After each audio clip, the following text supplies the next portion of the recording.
Sabe aquela história de uma lei que parece ótima no papel, mas que na prática, bom, a coisa complica? Hoje a gente vai entender como uma lei brasileira que nasceu para proteger crianças pode estar, sem querer, nos empurrando para um sistema global de poder bem diferente, que alguns já estão chamando de tecnofeudalismo.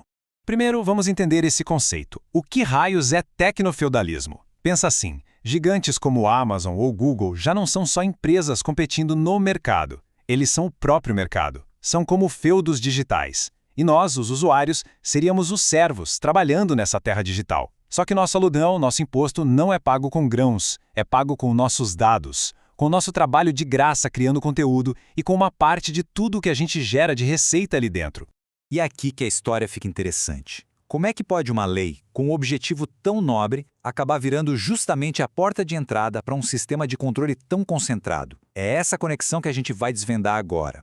Para entender essa conexão, a gente precisa falar de uma das figuras mais poderosas e, vamos dizer, controversas do Vale do Silício, Peter Thiel. Ele não é só um investidor bilionário, ele é um dos grandes arquitetos por trás da ideologia que molda o nosso mundo digital hoje. E para a gente ter uma ideia clara do que ele pensa, nada melhor do que as palavras dele mesmo. Em 2009, ele soltou essa: "Eu não acredito mais que liberdade e democracia são compatíveis." Essa frase mostra um ceticismo enorme com a democracia como a gente conhece. Guarde essa ideia, porque ela é a chave para entender tudo o que vem a seguir. Olha só essa trajetória. Ele começa inovando com o PayPal, depois parte para construir ferramentas de vigilância pesada com a Palantir, ganha uma influência gigantesca sendo o primeiro a apostar no Facebook e, por fim, se consolida como uma força política de peso. Um passo foi construindo o outro. E essa frase aqui, ela resume tudo. Para ele, o jogo não é vencer a competição no mercado, é acabar com a competição para se tornar o mercado. O monopólio não é uma consequência do sucesso, é o objetivo principal, é ter o controle total. Beleza, com essa mentalidade na cabeça, vamos voltar para o Brasil e para a peça central da nossa história, a chamada Lei Felca, que também ficou conhecida como ECA Digital.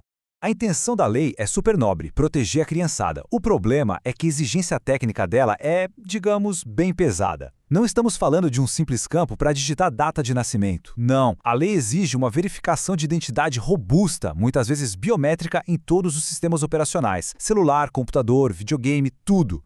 E claro, uma exigência desse tamanho acaba criando um efeito dominó, com consequências gigantescas e, em muitos casos, totalmente inesperadas para um monte de gente na economia digital do Brasil. Para forçar todo mundo a cumprir, a lei vem com uma ameaça financeira pesadíssima, uma multa que pode chegar a 10% do faturamento anual inteiro da empresa no Brasil. Pensa nisso. Para muitas companhias, a escolha é entre gastar uma fortuna para se adaptar ou simplesmente desistir do mercado brasileiro. E o ponto crucial é que a lei não atinge só as redes sociais gigantes, o impacto é geral. Vai desde o pequeno site de vendas do bairro, passando por toda a indústria de games e chega até nas comunidades de software livre, como o pessoal do Linux, que nem tem uma estrutura de empresa para conseguir implementar um sistema desses. O alcance é absurdo. E isso não é só teoria, tá? Acontece de verdade. Pega o caso do Arthur Medina, um moleque de 13 anos, um talento dos esportes.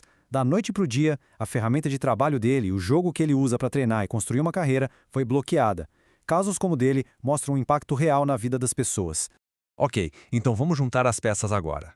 A Lei Felca criou um problemão técnico e jurídico, certo? E, como a gente sabe, onde tem um problema gigante, sempre tem alguém enxergando uma baita oportunidade de negócio. A pergunta é, para quem? Essa sequência aqui mostra o ciclo direitinho. Vamos lá. Passo 1, a lei cria a necessidade desse mercado obrigatório para a verificação de idade. Passo 2, as empresas, desesperadas, precisam de uma solução para ontem. Passo 3. Quem aparece para oferecer essa solução? Uma das líderes globais nisso, uma empresa chamada Persona. E aí vem o pulo do gato, no passo 4. Adivinha quem financia a Persona? Exato, Peter Thiel. O resultado final, lá no passo 5, é que a lei acaba, na prática, empurrando os dados dos brasileiros para dentro de uma infraestrutura de vigilância diretamente ligada a ele. E a teia é ainda mais complexa. Dá uma olhada nesse quadro. A coisa fica bem clara, né?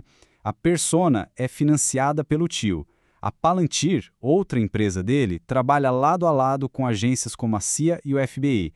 E a própria Persona também tem sinal verde para ser usada por agências de inteligência e militares americanas. Ou seja, no fim das contas, uma lei brasileira acaba alimentando com dados um baita ecossistema de vigilância internacional. Isso tudo leva a gente para uma reflexão muito maior. O que começou como uma medida para proteger crianças aqui no Brasil, de repente vira um estudo de casos sobre o futuro da internet, sobre soberania digital e sobre controle. E a gente termina com essa pergunta no ar. Será que o Brasil está virando, sem perceber, um laboratório para o futuro do controle digital? A gente está vendo um caso isolado ou, na verdade, um manual de instruções de como o tecnofeudalismo é construído?